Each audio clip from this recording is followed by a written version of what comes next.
राम राम भाई सबने, स्वागत है आपका। आज हम श्रावण मातम का 10वां अध्याय पढ़ेंगे। इसमें है शनिवार की व्रत कथा। श्री हनुमान जी श्री नरसिंह जी तथा शनिवार की व्रत। भगवान शंकर ने ब्रह्मा पुत्र सनत कुमार से कहा, अब मैं तुम्हें शनिवार के व्रत की विधि और महात्म कहूँगा, तुम ध्यान लगाकर सुनो।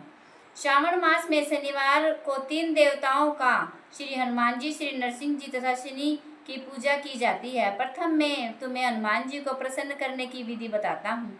श्रावण महीने के शनिवार को हनुमान जी के सुख रखने के लिए अभिषेक तिलों के द्वारा रुद्र मंत्रों से करें। तेल मिश्रित सिंदूर उनके शरीर पर लगाएं। जपा अर्क तथा मदार के माला से पूजा। नवेद के लिए उड़द का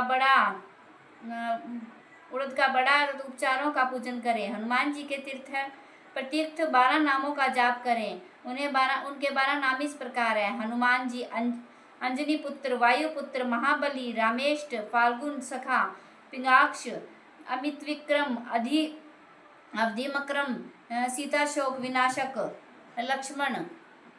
लक्ष्मण प्राणदाता तथा दशग्रीव प्रवाह। जो सुबह उठकर इन 12 नामों का जाप करता है उसे कभी कष्ट की अनुभूति नहीं होती, उसको संपूर्ण ऐश्वर्य प्राप्त हो जाता है। श्रावण मास में जो हनुमान जी की शनिवार को आराधना करता है उसका शरीर वज्र की भांति कठोर हो जाता है, मजबूत बन जाता है, उसकी बुद्धि तीव्र हो जाती है, उसके शत्रु निस्तेज हो जाते हैं, मित्रों की संख्या बढ़ जाती है। हनुमान जी के मंदिर में बैठकर जो हनुमान जी कवच का 1 लाख पाठ करता है वह अणिमा आदि सिद्धियों का साधक हो जाता है। उसके दर्शन मात्र से यक्ष, राक्षस और बेताल आदि उससे के सामने नहीं ठहर पाते। अब मैं तुम्हें भगवान नरसिंह जी की कथा व पूजन विधि बताता हूँ। दीवार पर या स्तंभ पर नरसिंह जी का चित्र बनाकर लक्ष्मी जी सहित हल्दी सहित चंदन, नीले या पीले फूलों द्वारा पूजा करनी चाहिए। खिचड़ी और हाथी चक की सब्जी के नैवेद्य का भोग लगाना चाहिए। प्रसाद ग्रहण कर ब्राह्मणों को भोजन करवाना चाहिए। इसके बाद भगवान नरसिंह को तिल या तेल या शुद्ध घी से स्नान करवाना चाहिए। शनिवार के दिन स्वयं सपरिवार सहित शरीर में तेल लगाकर नहाना चाहिए। उड़द की दाल की खिचड़ी बनानी चाहिए, इससे भगवान नरसिंह जी खुश होते हैं। इस प्रकार श्रावण मास में समस्त शनिवार को व्रत रखें। इस व्रत से लक्ष्मी का निवास घर में हर समय रहता है, धन धान्य की वृद्धि होती है, प्राणी इस संसार में हर तरह का सुख भोगकर बैकुंठ को चला जाता है। भगवान नरसिंह के वरदान तथा प्रसाद से उसकी चारों ओर कीर्ति फैलती है।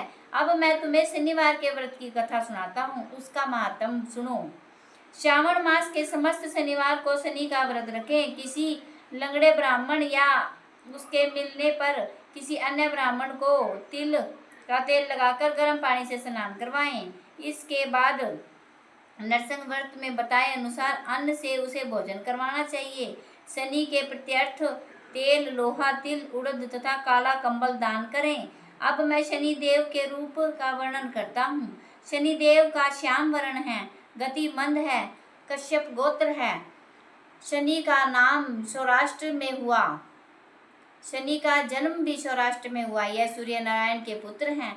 ये इंद्र नीलमणि तुल्य हैं। इन्होंने बाण, धनुष तथा त्रिशूल धारण कर रखा है। इनकी सवारी गिद्ध है। इनके यम अधिदेवता हैं। इनको कस्तूरी, अगर, चंदन तथा गूगल और नैवेद्य में उड़द की खिचड़ी प्रिय है। शनि की पूजा में इनकी लोहे की प्रतिमा रखी जाती है। दान देने के लिए श्याम वर्ण का ब्राह्मण उत्तम है।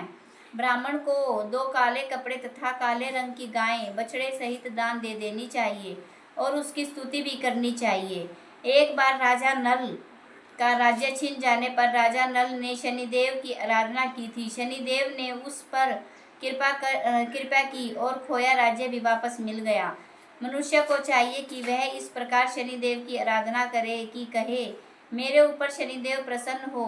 नीलांजन के समान कांतिमान अधिमंद ब्राह्मी छाया नाम वाली स्त्री से सूर्य उत्पन्न शनिदेव को मैं हाथ जोड़कर नमस्कार करता हूँ।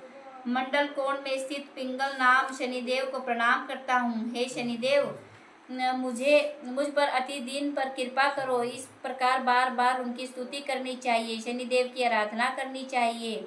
मैं शनो देवी मंत्र का उच्चारण करना चाहिए। जो प्राणी सावधान होकर विधि विधान से शनिदेव की पूजा करता है उसे स्वप्न में भी किसी प्रकार का भय नहीं रहता। शनि जन्म राशि से पहले दूसरे चौथे पांचवें सातवें आठवें नौवें या 12वें स्थान में हो तो सदा पीड़ा पहुंचाता है। इसलिए उसकी शांति के लिए क्षमाग्नि मंत्र का जाप करना चाहिए और इंद्र नीलमणि का दान करना चाहिए। बोलो शनि महाराज की जय, हनुमान जी की जय, नरसिंह भगवान की जय, श्रावण मातम की जय। हर हर महादेव। जय।